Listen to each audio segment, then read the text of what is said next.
हूँ। आज हम बात करेंगे संस्कार के बारे में। जो आज हम हैं वो माता का पाठ से है, पिता के पाठ से है, और ये दोनों को हम साइंस की भाषा में जीनोटाइप कहते हैं। और जो वातावरण आस पड़ोस का जो प्रभाव पड़ता है उसे हम फिनोटाइप कहते हैं साइंस की भाषा में। और ये तीनों पार्ट को अगर हम जोड़ते हैं, मतलब माता पिता वातावरण जीनोटाइप फिनोटाइप, तो यह हमारा फिजिकल बॉडी कहलाता है, मतलब ये भौतिक रूप हुआ। और इसके साथ हम एक स्पिरिचुअल जोड़ते हैं, जैसे स्पिरिट कहते हैं, आत्मा कहते हैं, सोल कहते हैं, तो उसको हम जोड़ते हैं तो उसे हम स्पिरिचुअल बॉडी कहते हैं। यहाँ आत्मा जो है कहा जाता है कि एक शरीर से दूसरे शरीर में जाता है, लेकिन वो प्रभावित नहीं होता। जो वर्णन या सामान्य लोग जो इसकी चर्चा करते हैं, इसमें आत्मा के बारे में यह भी कहा जाता है कि नैनंग छिदंती शास्त्राणी नैनंग दहती पावकः न चैनंग क्लेश जयंत आपो नौ सोष्यति मारुतः। कहने का मतलब कि इसे शस्त्र छेद नहीं सकता, अग्नि जला नहीं सकती, वायु सुखा नहीं सकता, और पानी गीला नहीं कर सकता। इसे हम आत्मा कहते हैं।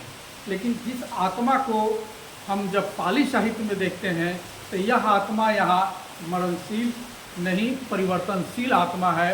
अब मतलब अमरणशील नहीं, परिवर्तनशील है, क्षण क्षण परिवर्तित होता है। तो जो परिवर्तित आत्मा है उसे हम वहाँ चित्त कहते हैं, और उसी को हम नाम भी कहते हैं। तो हम यह देखते हैं कि हमारा शरीर दो तरह का है, एक नाम का बना हुआ है और दूसरा जो रूप है, भौतिक वर्ल्ड है, जिसे हम रूप कहते हैं। तो नाम और रूप के कारण हमारा जीवन है।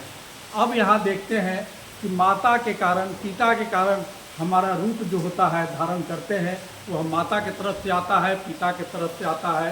कुछ वातावरण का प्रभाव भी पड़ता है, लेकिन जो हम कर्म करते हैं और जो कर्म का प्रतिफल सामने आता है वह चित्त के कारण आता है, नाम के कारण आता है, जिसको हम तो कुछ जगहों पे इसको जो डिफाइन करता है, इसे कहीं कहीं कंसस्नेस भी लिख देता है, लेकिन इसे एक्चुअल सही नाम जो अंग्रेजी में लिखता है उसको माइंड लिखता है। तो इसे हम नमो टाइप भी कर सकते, या माइंडो टाइप भी कर सकते, या सेल्फो टाइप भी कर सकते, जब टाइप के सेंस में इसको हम लिखते हैं। अब यहाँ हम देखते हैं कि नाम और रूप यह मिलकर हमारा शरीर बनता है, और इसी का प्रतिफल हमारा चलता है। तो संस्कार का मतलब हुआ जो संसरण करे,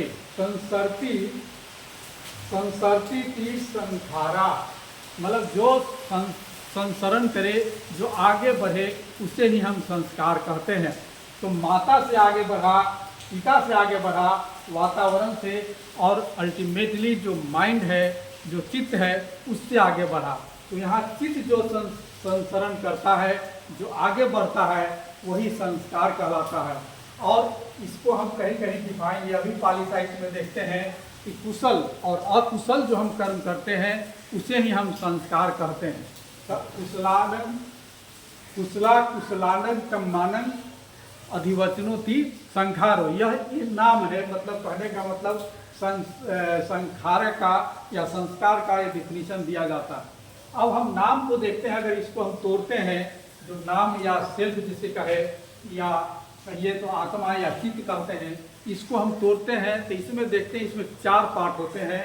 इसमें चार पार्ट में वेदना हो गया, संज्ञा हो गया, संखारा हो गया, विज्ञान हो गया। देखिए यहाँ भी संस्कार आ जाता है, संखारा मतलब संस्कार आ गया यहाँ भी। ये चारों को हम नाम कहते हैं। तो नाम और रूप दोनों के हम मिला हुआ प्रतिफल है, और संसरण से जो हमें प्राप्त हुआ, जो पीछे से जो हमें आता है, उसे ही हम संस्कार कहते हैं। अब देखिए बहुत सारा चीज़ ऐसा है कि रूप माता पिता एक बच्चे के वही हैं, वातावरण भी वही है, लेकिन संस्कार उसका अलग हो जाता है। वह एक अलग टाइप का इंसान बन जाता है।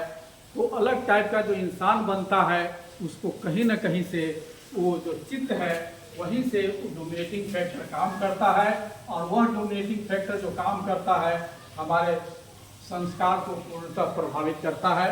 तो कहने का मतलब जो पहले से चला आ रहा है चित्त का संसरण, वो हमें बहुत ज़्यादा प्रभावित करता है, हमारे कर्म को।